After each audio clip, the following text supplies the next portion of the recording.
आज हम chapter 1 class 10th NCERT class 10th के चैप्टर 1 को डिस्क्राइब कर रहे हैं वन शॉट में। उम्मीद आपको पूरा समझाएगा। तो हमारा चैप्टर है 1 रासायनिक अभिक्रियाएं एवं समीकरण। रासायनिक अभिक्रियाओं के गुण कौन कौन से होते हैं? ऐसे परिवर्तन जिसमें नए गुणों वाले पदार्थों का निर्माण होता है, यानी नए गुण यानी नए पदार्थ का निर्माण होता है, उसे रासायनिक अभिक्रिया कहते हैं। दूसरा पॉइंट, ऐसे पदार्थ जो किसी रासायनिक अभिक्रिया में हिस्सा लेते हैं उन्हें अभिकारक कहते हैं। ये अभिक्रिया में हमेशा लेफ्ट हैंड साइड यानी बाईं तरफ ही लिखे जाते हैं। अगला है, ऐसे पदार्थ जिनका निर्माण रासायनिक अभिक्रिया में होता है उन्हें उत्पाद कहते हैं। ये हमेशा राइट हैंड साइड में ही लिखे जाते हैं, यानी दाईं तरफ लिखे जाते हैं। कुछ रासायनिक अभिक्रियाओं के उदाहरण दे रखे हैं। भोजन का पाचन, श्वसन, लोहे पर जंग लगना, मैग्नीशियम रिबन यानी फीते का जलना, दही का बनना। अगला है हमारा रासायनिक अभिक्रिया के प्रेक्षण,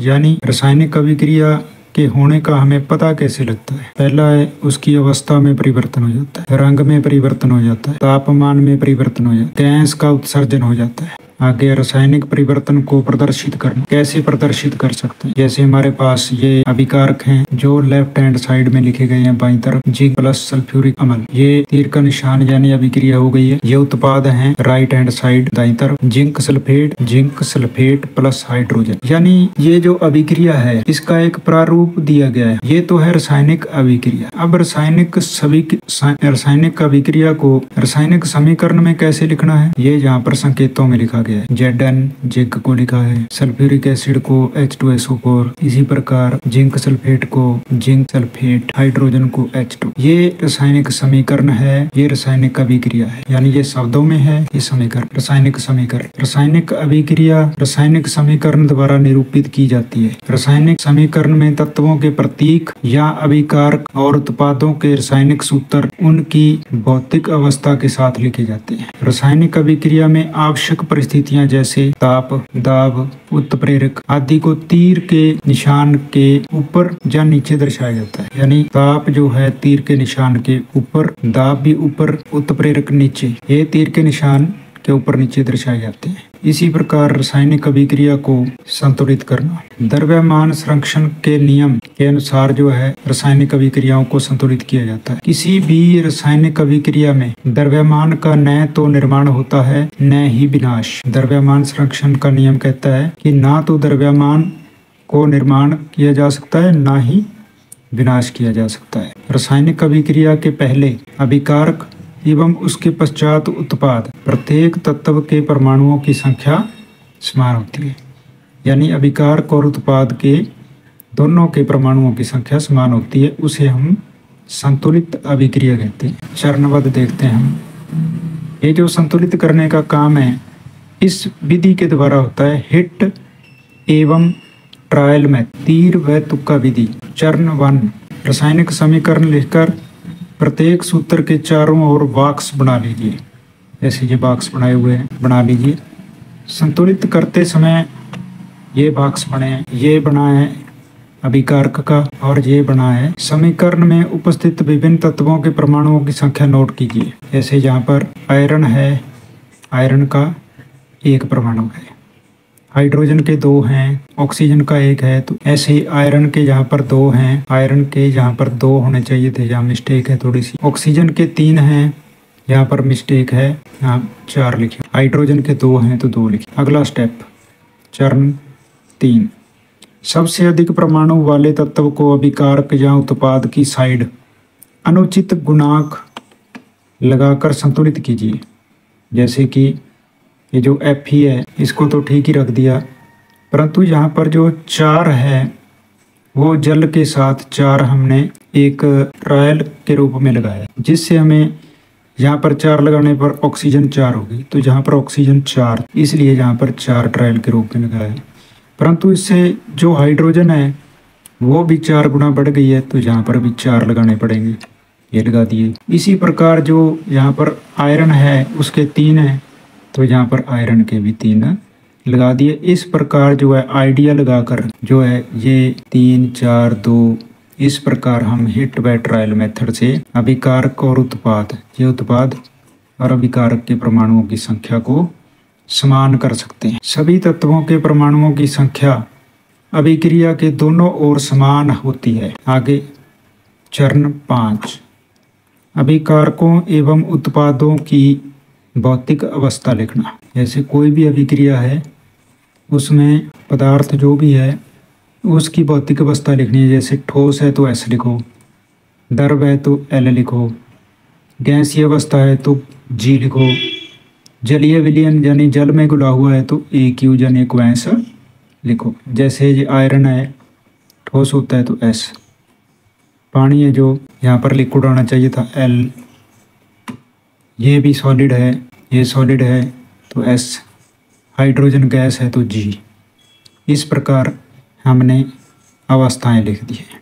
अगला चरण, कुछ आवश्यक परिस्थितियां जैसे ताप, दाब या उत्प्रेरक आदि को तीर के निशान के ऊपर और नीचे लिखा जा सकता है। ये हम तीर का निशान लगाया, जैसे कि ये तीर का निशान लगाते हैं, तीर का निशान लगाया, इसके ऊपर ये ताप का निशानी लगा दी है हमने। त्रिभुज की निशानी जो है गर्म करने के लिए होती है। उत्प्रेरक जो है यहाँ पर नीचे लिखे जाते हैं, उत्प्रेरक। इस प्रकार जो है ये सेटअप बनाया जाता है। तो हमने ये आगे हम देखते हैं रासायनिक अभिक्रियाओं के प्रकार। ये जो संयोजन अभिक्रिया है हमारी, पहली संयोजन अभिक्रिया, इस अभिक्रिया में दो या दो से अधिक अभिकारक मिलकर या क्रिया करके एकल उत्पाद बनाते हैं। जैसे A+B, ये दो अभिकारक हैं, आपस में क्रिया करके जुड़ जाते हैं और एक साझा उत्पाद बनाते हैं। संयोजन का शाब्दिक अर्थ है जुड़ना। उदाहरण दिए हैं हमारे पास। पहला उदाहरण है हमारा कोयले का दहन। कार्बन ये सॉलिड होती है, ऑक्सीजन की उपस्थिति में जलता है तो कार्बन डाइऑक्साइड बनाता है। इसी प्रकार जल का निर्माण, हाइड्रोजन और ऑक्सीजन मिलकर जल का निर्माण करते हैं। ये कैल्शियम ऑक्साइड, ये बिना बुझा चूना जो सफ़ेदी होती है, ये जल के साथ मिलकर बिना बुझा चूना बनाती है। ये संयोजन अभिक्रिया के उदाहरण है। अगला हमारा एग्जाम्पल है ऊष्माक्षेपी अभिक्रिया का। जिन अभिक्रियाओं में उत्पाद के निर्माण के साथ साथ ऊष्मा का भी उत्सर्जन होता है, यानी ऊष्मा यानी गर्मी पैदा होती है। जैसे कि प्राकृतिक गैस का दहन, ये हमारी प्राकृतिक गैस गोबर गैस है, मीथेन गैस, और ऑक्सीजन के प्रेजेंस में जब जलाई जाती है तो ये कार्बन डाइऑक्साइड, जल की वाष्प और ऊष्मा पैदा करती है। जिन भी अभिक्रियाओं में ऊष्मा पैदा होती है ना, वो सारी ऊष्माक्षेपी अभिक्रिया होती है। अगला एग्जाम्पल है श्वसन क्रिया का। ये ग्लूकोज है जल में घुली हुई, ऑक्सीजन की उपस्थिति में जब श्वास क्रिया करती है तो कार्बन डाइऑक्साइड, जल की भाप और ऊष्मा पैदा करती है, धीमी गति से पैदा करती है। इसलिए हमारी श्वसन क्रिया को मंद दहन या ऊष्माक्षेपी अभिक्रिया भी कह देते हैं। अगली अभिक्रिया है हमारी वियोजन अभिक्रिया। इस अभिक्रिया में एकल अभिकारक टूटकर दो या दो से अधिक उत्पादों में बदल जाते हैं। जैसे ये एक ही अभिकारक है A, ये दो उत्पादों यानी दो प्रोडक्ट में बदल जाता है B+C। इसमें तीन होते हैं, ऊष्मीय वियोजन, विद्युतीय वियोजन और प्रकाशीय वियोजन। तो हम सबसे पहले तापीय वियोजन के बारे में यानी ऊष्मीय वियोजन के बारे में पढ़ते हैं। जो वियोजन ऊष्मा यानी ताप के द्वारा, गर्मी के द्वारा होता है उसे ऊष्मीय वियोजन या तापीय वियोजन कहते हैं। ये हमारे पास फेरस सल्फेट है, जब इसको गर्म किया जाता है तो फेरस ऑक्साइड, सल्फर डाइऑक्साइड और सल्फर ट्राइऑक्साइड गैस में बदल जाता है। फेरिक ऑक्साइड भूरे रंग का होता है। ये जो अभिक्रिया है इसमें एक ही अभिकारक कई सारे उत्पाद में बदल गया, ये तापीय वियोजन है। इसी प्रकार चूना पत्थर, कैल्शियम कार्बोनेट गर्म करने पर, यह चूना भट्टी में गर्म किया जाता है राजस्थान में, तो इससे हमारा बिना बुझा चूना सफ़ेदी बन जाती है और कार्बन डाइऑक्साइड बाहर निकल जाती है। ये तापीय वियोजन का अच्छा उदाहरण है। अगला है विद्युतीय वियोजन। ये बहुत ही इम्पोर्टेंट है। इसमें एक सेटअप दिखाया गया है। इसमें जल, ये जो जल है, जल लिया गया एक मग में, 2 ग्रेफाइट की रॉड इलेक्ट्रोड के तौर पर लगाई गई हैं, एक कैथोड और एक एनोड बैटरी के साथ जोड़ दी गई है। इन इलेक्ट्रोडों के ऊपर जल से भरी हुई परखनड़ियाँ उल्टी रखी हुई हैं। इन दोनों में जब विद्युत गुजारी जाती है तो गैस के बुलबुले पैदा होते हैं, यानी जल जो है वो हाइड्रोजन और ऑक्सीजन में बदल जाता है। यानी विद्युत की सहायता से जल का वियोजन हो रहा है, जल ऑक्सीजन और हाइड्रोजन में बदल रहा है। हाइड्रोजन और ऑक्सीजन, जल विद्युत द्वारा गुजारने पर हाइड्रोजन और ऑक्सीजन में बदल गया। अगला हमारा है प्रकाशीय वियोजन। सूर्य के प्रकाश की उपस्थिति में होने वाला वियोजन। सिल्वर क्लोराइड को जब सूर्य के प्रकाश में रखा जाता है तो ये सिल्वर अलग हो जाता है और क्लोरीन गैस वाष्पित हो जाती है। ये जो वियोजन है ये प्रकाशीय वियोजन है। इसी प्रकार ये सिल्वर ब्रोमाइड है, ये भी सूर्य के प्रकाश में सिल्वर और ब्रोमाइड में चेंज हो जाता है। इन दोनों का प्रयोग, इस अभिक्रिया का उपयोग श्याम श्वेत यानी ब्लैक एंड वाइट फोटोग्राफी में पुराने ज़माने में होता था। अगला प्रकार है हमारा ऊष्मा शोषी अभिक्रिया। जिन अभिक्रियाओं में अभिकारकों को तोड़ने के लिए ऊष्मा, प्रकाश या विद्युत की आवश्यकता होती है, यानी जिन अभिक्रियाओं को करने के लिए ऊष्मा प्रदान करनी पड़ती है, उनको ऊष्मा शोषी अभिक्रिया कहते हैं। अगला है विस्थापन अभिक्रिया।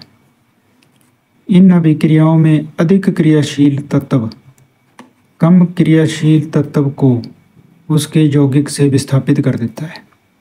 जैसे ये हमारा लोहा है, फेरस, ये कॉपर से ज़्यादा क्रियाशील है। ये कॉपर को विस्थापित कर देता है, यानी इसको उठाकर इसकी जगह पर लग जाता है और फेरस सल्फेट बनाता है प्लस कॉपर, जिससे विलयन का रंग जो है नीले से थोड़ा मलिन हरा सा हो जाता है। ये भी बहुत अच्छा जो सेटअप तैयार किया है। ये नीले रंग का जो है कॉपर सल्फेट का विलयन है। इसमें लोहे की कीलें डाली गई हैं धागे की सहायता से। ये कई घंटों में होने वाला एक प्रयोग है। इसमें लोहा कॉपर को विस्थापित करके कॉपर की जगह पर लग जाता है और कॉपर लोहे की जगह पर बूंदों के रूप में लग जाता है। लोहे की कील पर भूरे रंग की कॉपर की परत जम जाती है। कॉपर सल्फेट के नीले विलयन का रंग हरा फेरस सल्फेट के निर्माण के कारण हो गया है। इसी प्रकार जिंक जो है वो कॉपर से ज़्यादा क्रियाशील होता है। ये जिंक कॉपर की जगह ले लेता है और जिंक सल्फेट प्लस कॉपर बनाता है। जिंक कॉपर से अधिक क्रियाशील तत्व है। अगली अभिक्रिया है हमारी द्वि विस्थापन अभिक्रिया। इस अभिक्रिया में उत्पादों का निर्माण दो यौगिकों के बीच आयनों के आदान प्रदान से होता है, यानी ज़्यादा क्रियाशील पदार्थ के आयन और कम क्रियाशील पदार्थ के आयन परस्पर बदल जाते हैं। Sodium sulphate plus barium chloride जो आपस में बदलकर एक दूसरे के स्थान पर बदलकर बेरियम सल्फेट और सोडियम क्लोराइड का निर्माण करते हैं। ये जो बेरियम सल्फेट है ये अघुलनशील होता है, सफ़ेद रंग का। ये हमने एक्टिविटी की थी बेरियम सल्फेट वाली, आपको डिस्क्रिप्शन में इसका लिंक भी डाला जाएगा। बेरियम सल्फेट जो है सफ़ेद अविलेय अवक्षेप का निर्माण होता है, इसलिए इस अभिक्रिया को अवक्षेपण अभिक्रिया भी कहते हैं, यानी द्रव्य विस्थापन अभिक्रियाएं अवक्षेपण अभिक्रियाएं भी कहलाती हैं। अगला प्रकार है हमारा उपचयन एवं अपचयन अभिक्रिया। उपचयन अभिक्रिया, जब किसी पदार्थ में ऑक्सीजन की वृद्धि होती है, किसी अभिक्रिया में ऑक्सीजन जुड़ रही हो या ऑक्सीजन की वृद्धि हो रही हो तो भी उपचयन कहलाती है। दूसरा पॉइंट है जब किसी पदार्थ में हाइड्रोजन का ह्रास होता है या फिर किसी अभिक्रिया में हाइड्रोजन निकल रही हो तो उस अभिक्रिया को हम उपचयन अभिक्रिया कहेंगे। उदाहरण है C+O2 बराबर CO2, ये उपचयन का उदाहरण है। कॉपर प्लस O2 ये भी इसी प्रकार, कॉपर ऑक्साइड प्लस H2, यानी ये जो हाइड्रोजन जुड़ रही है, परंतु यदि हम ध्यान से देखें तो हाइड्रोजन जो है यहाँ से ऑक्सीजन को निकाल कर ले जा रही है और H2O बना रही है, यानी यहाँ पर H2 का क्या हो रहा है, उपचयन। कॉपर ऑक्साइड में ऑक्सीजन बाहर निकल रही है तो इसका क्या हो रहा है, अपचयन। जब किसी पदार्थ में ऑक्सीजन का ह्रास होता है यानी ऑक्सीजन बाहर निकल रही हो, या फिर किसी पदार्थ में हाइड्रोजन की वृद्धि हो रही हो, जहाँ हाइड्रोजन जुड़ रही हो, तो उस अभिक्रिया को अपचयन कहते हैं। जैसे कॉपर ऑक्साइड में से ऑक्सीजन निकल रही है तो अपचयन, हाइड्रोजन में O2 जुड़ रही है तो उपचयन। दोनों अभिक्रियाएं अपचयन और उपचयन दोनों एक ही अभिक्रिया में हो रही हैं तो इस पूरी अभिक्रिया को हम रेडॉक्स अभिक्रिया भी कह देते हैं। इस अभिक्रिया में कॉपर ऑक्साइड कॉपर से अपचयित होता है, हाइड्रोजन उपचयित होकर जल बनाती है। इस अभिक्रिया में उपचयन तथा अपचयन दोनों ही हो रहे हैं तो इसे रेडॉक्स अभिक्रिया कहते हैं। दैनिक जीवन में उपचयन अभिक्रियाओं का प्रभाव। पहला है संक्षारण। जब कोई धातु आर्द्रता यानी नमी, अम्ल आदि के संपर्क में आती है तो जिससे धातु की ऊपरी परत कमजोर हो जाती है और संक्षारित हो जाती है। जैसे कि लोहे की वस्तुओं पर जंग लगना, चांदी के ऊपर काली परत व तांबे के ऊपर हरी परत चढ़ना संक्षारण के उदाहरण है।